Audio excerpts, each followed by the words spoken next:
নমস্কাৰ। মুখ্যমন্ত্ৰী হিমন্ত বিশ্ব শৰ্মাই অসমীয়া মানুহক বুৰ্বক বনাইছে। বাংলাদেশীসকলক খেদিছোঁ বুলি কৈ সংখ্যালঘু মুছলমান মানুহক এফালৰ পৰা উচ্ছেদ কৰিছে আৰু উচ্ছেদ কৰাৰ পিছত কি কৰিছে, আন ঠাইত তেওঁলোকক সংস্থাপন দিয়াৰ ব্যৱস্থা গ্ৰহণ কৰিছে। মানে মাটি দিছে, অকল মাটি দিয়াই নহয়, ঘৰ দুৱাৰ বনাবৰ কাৰণে মাটি দিয়াই নহয়, সেই মাটিৰ লগতে অৰ্থনৈতিক সাহাৰ্য টকা পইচা দিয়াৰো ব্যৱস্থা গ্ৰহণ কৰিছে। কিন্তু অসমীয়া মানুহৰ চকুত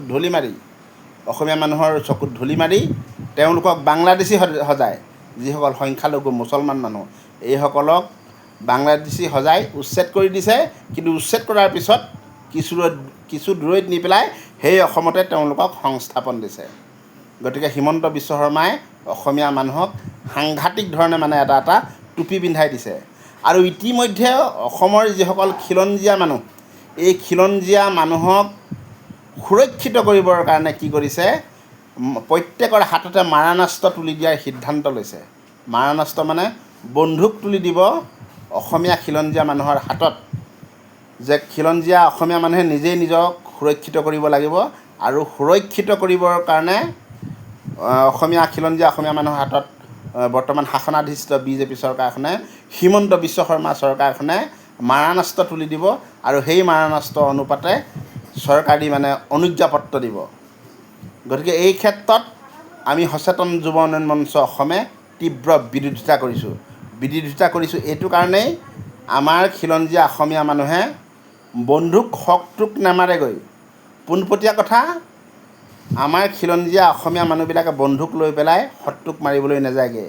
নিজৰ ঘৰতে সৰু সুৰা, নিজৰ ভাই ভাতৃৰ মাজতে সৰু সুৰা কাজিয়া কৰি নিজৰ মানুহৰ ওপৰতে ব্যৱহাৰ কৰিব। গতিকে এই খিলঞ্জীয়া অসমীয়াই মাৰণাস্ত্ৰ ল'লে যথেষ্ট অসুবিধাৰ সন্মুখীন হ'ব। আৰু এই ক্ষেত্ৰত আমি সচেতন যুৱ উন্নয়ন মঞ্চই হিমন্ত বিশ্ব শৰ্মা চৰকাৰৰ যি সিদ্ধান্ত, এই সিদ্ধান্তক আমি তীব্ৰ বিৰোধিতা কৰিছোঁ। আৰু খিলঞ্জীয়া অসমীয়া জাতিটোক সুৰক্ষিত কৰিবৰ কাৰণে আমাৰ সচেতন যুৱ উন্নয়ন মঞ্চৰ দুটা মূল দাবী। খিলঞ্জীয়া অসমীয়া জাতিটোক সুৰক্ষিত কৰিবৰ কাৰণে ভূমি আইনখন সংশোধন কৰিব লাগিব। আৰু ভূমি আইনখন সংশোধন কৰি অসমীয়া মানুহৰ মাটি যাতে অসমৰ মাটি যাতে অসমীয়া মানুহৰ বাবে সংৰক্ষণ কৰাৰ ব্যৱস্থা কৰে।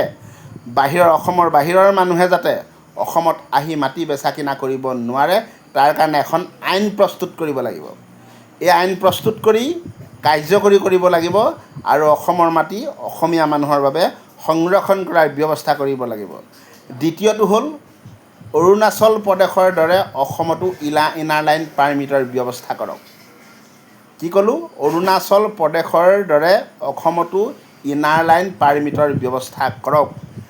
প্ৰথম কথাটো হ'ল, যেতিয়া অসমৰ মাটি অসমীয়া মানুহৰ বাবে সংৰক্ষণ কৰাৰ ব্যৱস্থা কৰিব, যেতিয়া অসমত ইনাৰ লাইন পাৰ্মিটৰ ব্যৱস্থা কৰিব, অট'মেটিক অসমীয়া জাতিটো শক্তিশালী হ'ব। অসমীয়া জাতিৰ মেৰুদণ্ডডাল শক্তিশালী হ'ব। ভাষা, কৃষ্টি, সংস্কৃতি সুৰক্ষিত হ'ব। আমাৰ মাটি সম্পত্তি সুৰক্ষিত হ'ব। আৰু খিলঞ্জীয়া অসমীয়া জাতিটো যিকোনো ক্ষেত্ৰতেই সুৰক্ষিত হ'ব। গতিকে আমি বৰ্তমান শাসনাধিষ্ঠ বিজেপি চৰকাৰখনক, হিমন্ত বিশ্ব শৰ্মা চৰকাৰক আমি সচেতন যুৱ উন্নয়ন মঞ্চ অসমে এই দুটা দাবী জনালোঁ। অন্যথা এই আগন্তুক সময়ত এই দাবী দুটা পূৰণৰ ক্ষেত্ৰত আমাৰ সচেতন যুৱ উন্নয়ন মঞ্চ অসমৰ তীব্ৰ প্ৰতিবাদ আৰু গণতান্ত্ৰিক আন্দোলন গঢ় লৈ কিন্তু উঠিব, সেয়া নিশ্চিত কথা।